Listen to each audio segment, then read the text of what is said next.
আচ্ছা আমাদেরকে আপনার কিছু দিতেই হয় যখন আমার হায়াত ফুলে যাবে, যখন আজরাইল আলাইহিস সালাম আমার জানটা নেওয়ার জন্য চলে আসবে, যখন আমার চোখের সামনে এসে দাঁড়াইবে, তার জমিনে থাকবে পা দুটো আর আসমানে থাকবে তার মাথাটা, চোখ দুইটা ঝলমল ঝলমল করবে, মনে হবে তার প্রত্যেকটা শরীরের পশম থেকে আগুনের ফুলকি বের হয়ে গেছে।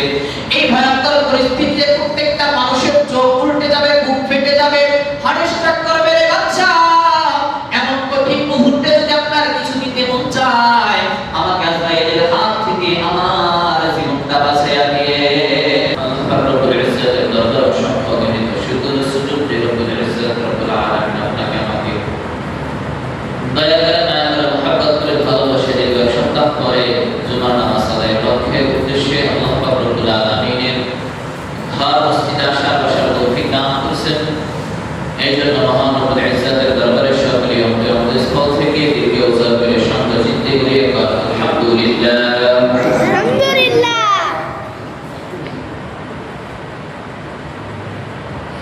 আল্লাহ পাক রব্বুল আলামিন আপনাকে আমাকে ভালোবাসছেন বিদায় এই দুনিয়ার ফিতনা থেকে, দুনিয়ার তুচ্ছতা থেকে আপনাকে আমাকে ফারিক করে আল্লাহ তাআলা মহান পালন করার সুযোগ করে দিয়েছেন।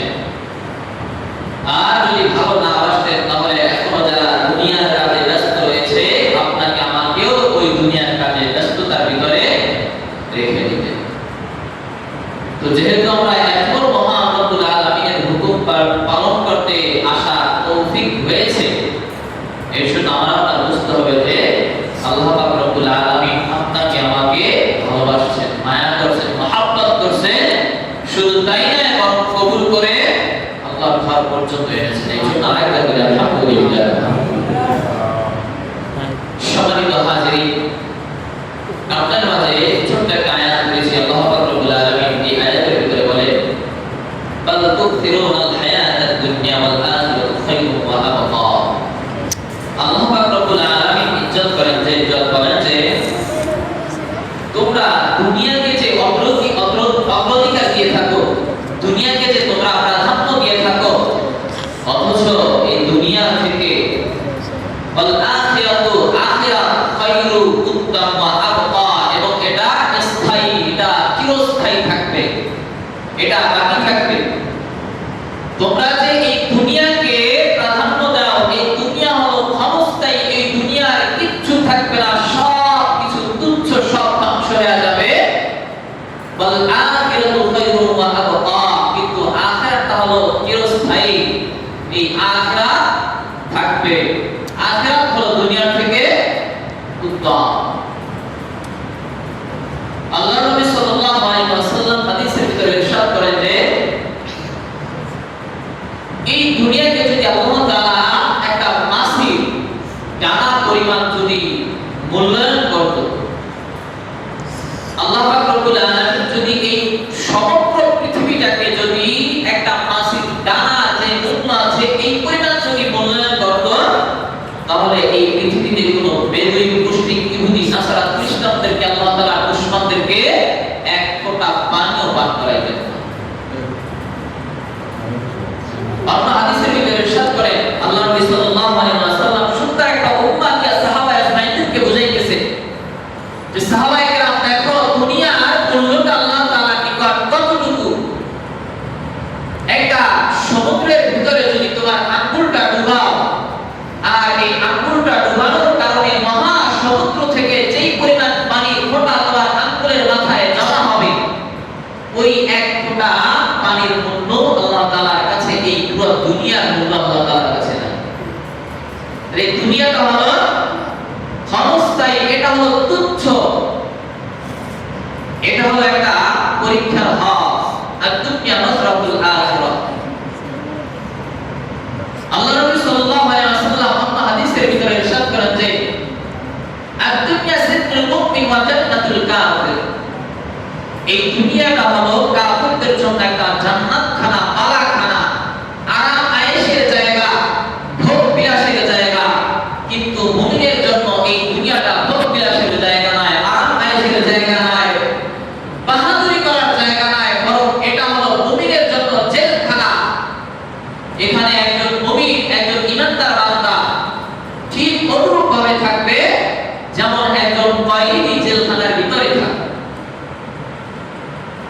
দুনিয়ার কোনো মূল্য আল্লাহ পাক রব্বুল ইজ্জাতের দরবারে নাই। এজন্য আমার আপনার সদা সর্বদা এই সচেতনতা, এই ধ্যান খেয়াল থাকতে হবে যে এই দুনিয়ার মূল্য যেহেতু আল্লাহ তাআলার কাছে নাই, আমি আপনার চিরস্থায়ী চিরঞ্জীব এখানে থাকবো না। অতএব এই দুনিয়ার মহব্বত করে, দুনিয়ার ভালোবাসার পিছনে পড়ে, মায়া মহব্বত করে কোনো লাভ নাই। এই দুনিয়াকে মহব্বতের পিছনে, দুনিয়ার পিছনে দৌড়াইয়া, টাকা পয়সা ব্যাংক ব্যালেন্স গাড়ি বাড়ির পিছনে দৌড়াইয়া আমার আপনার কোনো ফায়দা নাই। বরং জীবন থেকে যতটুকু সময় এই দুনিয়ার পিছনে খরচ করব, অবশ্যই আমার আপনার জন্য এই হায়াতের মূল্যায়ন জীবন থেকে নষ্ট হয়ে যাবে। আল্লাহ পাক রব্বুল আলামিন আমাদের প্রত্যেককে সঠিক বুঝ দান করে সঠিক লাইনে হায়াতের জিন্দেগি ব্যয় করার তৌফিক দান করুন। শুকর বলি আমিন। সম্মানিত হাজিরিন, আজকে এই বিষয়ে সামান্য ছোট্ট একটা ঘটনা বলে আপনাদের মাঝ থেকে আলোচনা শেষ করব ইনশাআল্লাহ। অনেক আগের যুগের একজন বাদশা ছিলেন। আমাদের ভিতর থেকে খুব কম লোক আছে যে বাদশার নাম শুনে নেয়। বাহলুল পাগলা নামে একজন ওই বাদশা জামানায় একজন পাগল ছিলেন, আশিক ছিলেন, আল্লাহ তাআলার আশিক মাশুক ছিলেন বাহলুল পাগলা। আর ওই জামানার বড় রাষ্ট্রপ্রধান ছিলেন বাদশা হারুন আল রশিদ। আমরা এই দুই ব্যক্তির কথা অনেক সময় শুনেছি, তাদের অনেক ঘটনা জানি, তবে এই ঘটনাগুলো থেকে আমাদের শিক্ষা গ্রহণ করা উচিত। আজকের ঘটনা হলো যে বাহলুল পাগলা একদিন তার সব কিছু ছেড়ে, পৃথিবীর সব মায়া ত্যাগ করে তিনি একদিন কবরস্থানে গিয়ে তিনি কান্না করতেছে আর সেখানে বসবাস করতে শুরু করে দিচ্ছে। বাহলুল পাগলা কবরস্থানে বসে বসে কান্না করতেছে আর কবরবাসীর সাথে কথা বলতেছে। এমন সময় তৎকালীন বাদশা হারুন আল রশিদ রাস্তা দিয়ে তার দলবল নিয়ে যাচ্ছে। এমন মুহূর্তে কবরের দিকে তাকায় দেখে বাদশা হারুন আল রশিদ সেখানে বসে বসে কবরস্থানে বসে বসে কান্না করতেছে আর মাটির ভিতরে গড়াগড়ি করতেছে। বাদশা ডাকতে বলে, হারুন, পাগলা হারুন, তুই কি কোনোদিন ভালো হবি না? তুই কি কোনোদিন মানুষ হবি না? সারা জীবন এই পাগলই থেকে যাবি? এবার পাগলা হারুন আল রশিদ বাদশার দিকে করুণ নজরে তাকায় কিছুক্ষণ থেকে ধীরে ধীরে এক পা দুই পা করে বাদশার নিকট এসে ডাকতে বললেন, বাদশা, বাদশা, আমি পাগল নয়, বরং বাদশা আপনি একজন পাগল। বাদশার মাথা গরম হয়ে গেল। একদলে রাজ্যের পাগল, তুই একজন সামান্য পাগল হয়ে আমি রাষ্ট্রপ্রধান, আমি একজন বাদশাকে তুই পাগল বলে তোর সাহস তো কম নয়। যখন এই কথা বললেন বাহলুল পাগলা শান্ত চিত্তে সুন্দর করে বাদশাকে বুঝাই দিলেন, বাদশা আপনি হলেন পাগল, আপনি পাগল, আমি পাগল নয়। বাদশা ডাকতে বলে, কেমনে আমি পাগল হলাম? এবার বাহলুল পাগলা ডাকতে বলে, বাদশা আপনি যে রাজপ্রাসাদে থাকেন, যে সুন্দর সুন্দর যানবাহন চলাচল করে, যে সুন্দর বালাখানার ভিতরে আপনি জীবন যাপন করেন, আপনিও জানেন আমিও জানি ওটা আপনার আমার জন্য চিরস্থায়ী জায়গা নয়, ওখানে আমি আপনি সারা জীবন থাকতে পারবো না। এই যে চাকচিক্যের ভিতরে আপনি থাকেন, এত সুন্দর করে চলাচল করেন, এই ক্ষমতা, এই বাহাদুরি করেন, এই কোনো কিছুই আপনার আমার জন্য স্থায়ী নয়। তবে বাচ্চা একটা কথা মনে রাখবেন, আমি যেই জায়গায় থাকতেছি, আমি যেই জায়গায় আছি, যেই জায়গায় আমি বসবাস করতেছি, এই জায়গাটা হলো আমার জন্য চিরস্থায়ী, আপনার জন্য চিরস্থায়ী। অতএব বাচ্চা একবার হিসাব মিলায়া দেখেন, আপনি পাগল না আমি পাগল। এবার বাচ্চা চোখ থেকে জর্জর করে পানি ছেড়ে দিলেন আর বাহলুল পাগলাকে বুকের সাথে জড়ায়া ডাকতে বললেন, রে পাগলা, আমাকে তুই বুঝাইয়া দিছো, তুই বাহলুল পাগলা নয়, আমি বাদশাহী পাগলা। এর বাহন তুই আমার চোখে এত সুন্দর করে তুই বুঝাইয়া দিলি, আমি দুনিয়ার একজন পাগল, আখিরাতের পাগল হতে পারি নাই। অতএব বাহন তুই আজকে আমি বাদশার নিকট যা চাবি, আমি আজকে তোকে তাই দেওয়ার জন্য প্রস্তুত আছি। পাগলা তুই আজ আমার কাছে কি চাও চেরা? বাহলুল দেখতে বলে, রে বাদশা, আপনার কাছে এমন কোনো ক্ষমতা নাই, এমন কিছুই নাই যে আমার আশা পূরণ করবেন, আমার চাওয়া আমার আপনার পূরণ করবেন। বাদশা দেখতে বলে, রে পাগল, একবার চাই না আমি পারি কিনা। এবার বাহলুল দেখতে বলে, রে বাদশা, আপনার যদি আমাকে কিছু দিতে হয়, আমাকে তিনটা জিনিস দিবেন।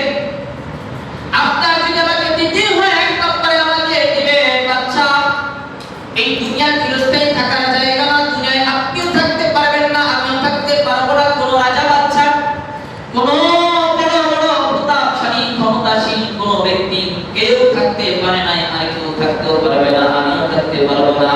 বাদশা, আমাকে যদি আপনার কিছু দিতেই হয়, যখন আমার হায়াত ফুলে যাবে, যখন আজরাইল আলাইহিস সালাম আমার জানটা নেওয়ার জন্য চলে আসবে, যখন আমার চোখের সামনে এসে দাঁড়াইবে, তার জমিনে থাকবে পা দুটো আর আসমানে থাকবে তার মাথাটা, চোখ দুইটা ঝলমল করবে, মনে হবে তার প্রত্যেকটা শরীরের পশম থেকে আগুনের ফুলকি বের হইতেছে।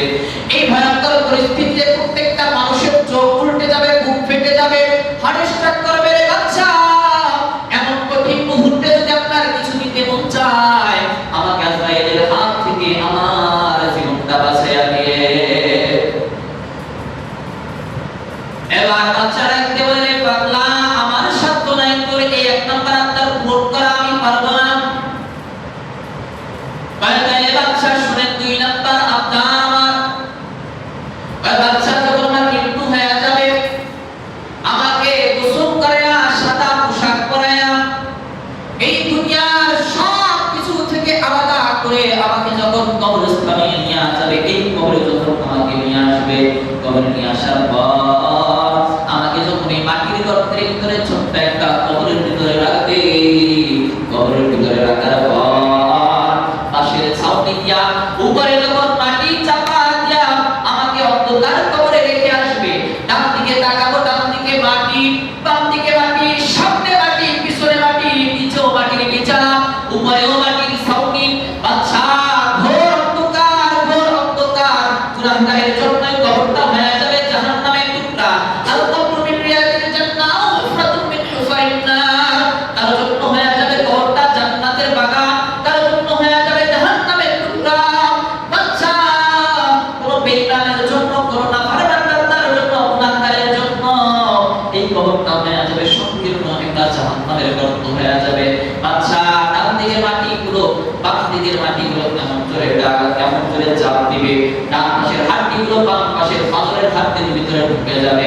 বাদশা, আপনি যদি আমাকে কিছু দিতে চান, দুই নম্বরে আমার কবরের কঠিন ভয়ঙ্কর পরিস্থিতি থেকে আমাকে বাঁচাইয়া দিয়ে।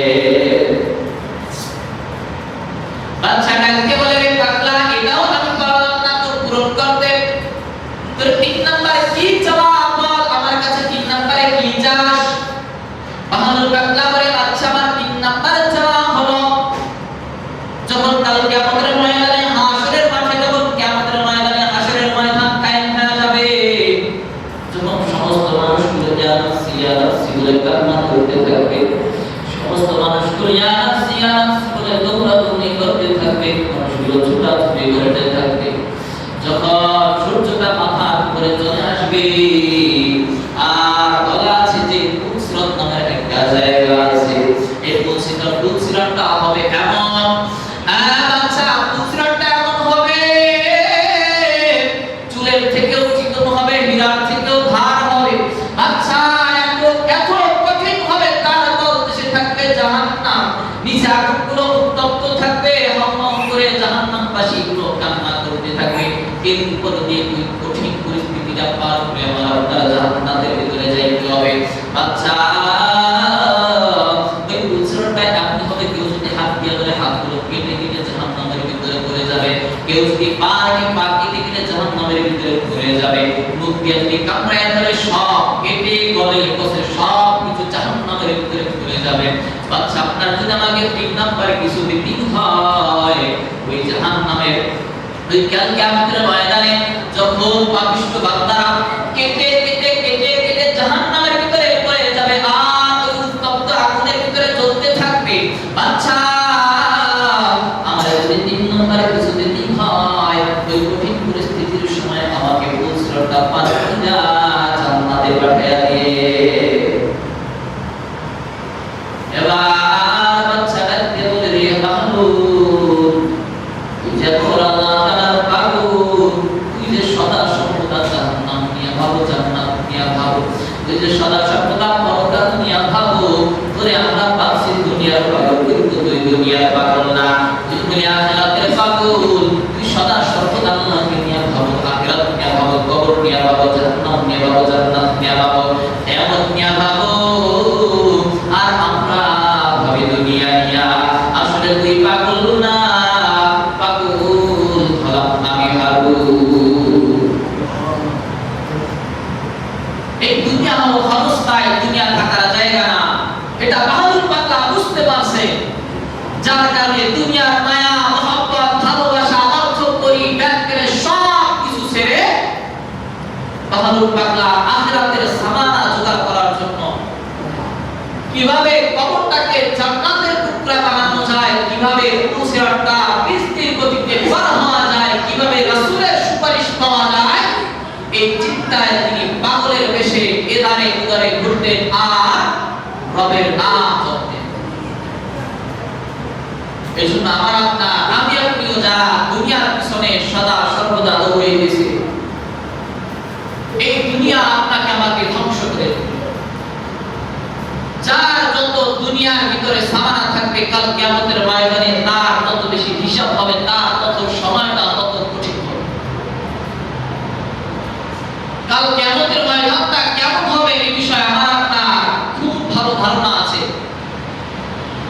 কিন্তু ওই সময়টা আমি আপনি হিসাবটা কিভাবে দিব, এই চিন্তাটা যদি একবার বালিশের সাথে মাথা লাগায়া চিন্তা করি, তাহলে এই যে ব্যালেন্স করার পিছনে একজনের থেকে আরেকজনের বাড়ি কি সুন্দর করে তৈরি করা যায়, কিভাবে সুন্দর ভালো ভালো মার্সিডিজ গাড়ি ক্রয় করা যায়, কিভাবে ভালো ভালো ফাইভ স্টার হোটেলে থাকা যায়, কিভাবে দুনিয়ার চাকচিক্য অর্জন করা যায়, ক্ষমতা অর্জন করা যায়, এটার পিছনে দৌড়াইতাম না।